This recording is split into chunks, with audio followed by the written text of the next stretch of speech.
د افغان ځواکونو لخوا پر طالبانو ډیر خونړي بریدونه. افغان ځواکونو پکتیکا کې 20 طالبان وژلي.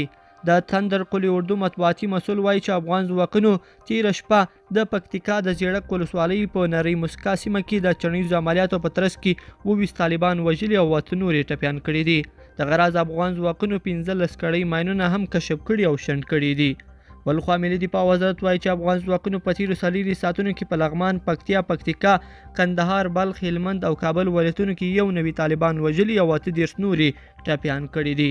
ملي دفاع وزارت په بل راپور کې وایي چې افغان ځواکونو تیره ورځ د جوزجان سرپل د لویې لارې په منګوټي سیمو کې پر طالبانو هوایي بریدونه کړي دي چې په پایله کې 14 طالبان وژل شوي.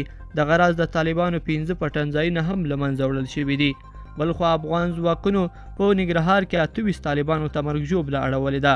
افغان ځواکونو د ننګرهار ولایت په حصارک ولسوالۍ کې پر طالبانو ډېر سخت عملیات ترسره کړي چې په پایله کې 18 تنه وژلي دي او 10 تنه نور یې ټپیان کړي دي. د سیلاب قلی اردو څخه په خپره شوې خبرپاڼه کې راغلي چې په یادو عملیاتو کې افغان ځواکونو د طالبانو 13 کړۍ ماینونه هم له منځه وړي دي. بلخو افغان ځواکونو تیره ورځ د خوست ولایت علي شور ولسوالۍ کې د طالبانو پر وړاندې عملیات ترسره کړي چې په پایله کې 4 تنه وژلي دي او 14 نور یې ټپیان کړي دي.